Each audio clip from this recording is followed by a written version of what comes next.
नमस्कार, मैं हूं तान्या खन्ना। 10 बजे की 10 बड़ी खबर लेकर हाजिर हैं। सबसे पहले शुरुआत करते हैं इस वक्त की सबसे बड़ी खबर के साथ। खबर प्रियंका गांधी से जुड़ी हुई है। अंग्रेजी अखबार द टाइम्स ऑफ इंडिया के हवाले से खबर है कि प्रियंका गांधी मोदी के खिलाफ वाराणसी से चुनाव लड़ना चाहती थी। प्रियंका गांधी ने पार्टी नेतृत्व के सामने इस बाबत इच्छा भी जाहिर की थी, लेकिन पार्टी ने उन्हें हरी झंडी नहीं दी।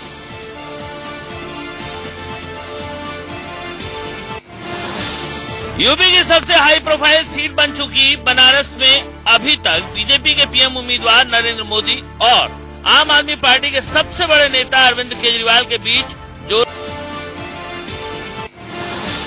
यूपी की सबसे हाई प्रोफाइल सीट बन चुकी बनारस में अभी तक बीजेपी के पीएम उम्मीदवार नरेंद्र मोदी और आम आदमी पार्टी के सबसे बड़े नेता अरविंद केजरीवाल के बीच जोर आजमाइश की खबरें आती रही हैं। लेकिन पहली बार बनारस की सियासत से प्रियंका गांधी का नाम जुड़ा है। एक अंग्रेजी अखबार के हवाले से खबर है कि प्रियंका गांधी बनारस सीट से चुनाव लड़ना चाहती थी। इसके लिए वो मन भी बना चुकी थी और इच्छा भी जाहिर कर चुकी थी, लेकिन आखिरकार कांग्रेस पार्टी ने उन्हें इसके लिए मंजूरी नहीं दी।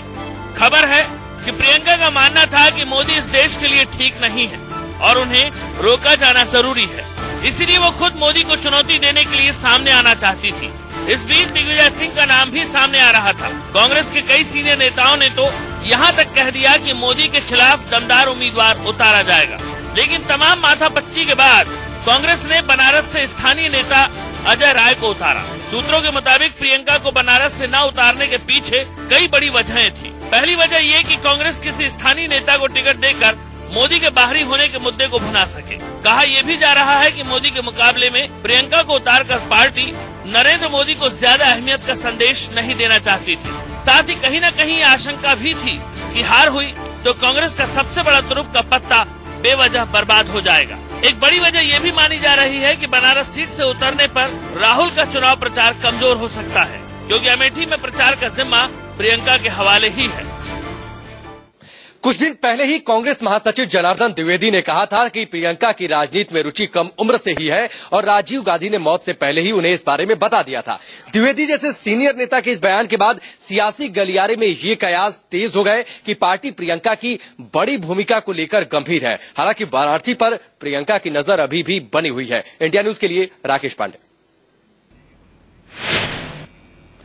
और इस बीच खबर मिल रही है कि खुद प्रियंका गांधी ने कहा है कि ऐसी कोई बात नहीं थी कि वो वाराणसी से चुनाव लड़ना चाहती थी। वाराणसी से लड़ने पर प्रियंका गांधी का बयान सामने आ गया है। मेरा फोकस अमेठी और रायबरेली ही है, वहीं पर मैं प्रचार करने के लिए जाऊंगी और मेरा कोई इरादा नहीं था वाराणसी से चुनाव लड़ने का। ये प्रियंका गांधी की ओर से अब सफाई दी गई है। मिथिलेश ज्यादा जानकारी के साथ जुड़ गए हैं। मिथिलेश, सबसे पहले तो ये खबर चौंकाने वाली थी कि प्रियंका गांधी खुद चुनाव लड़ना चाहती थी, लेकिन अब उनका डिनायल आ गया है।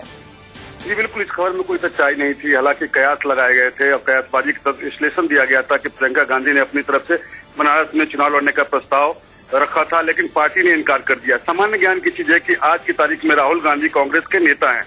ऐसे में प्रियंका गांधी के आने के साथ ही पहला सवाल उठेगा, क्या राहुल गांधी फेल हो चुके हैं? क्या राहुल गांधी में दम नहीं है? क्या राहुल गांधी में करिश्मा नहीं है?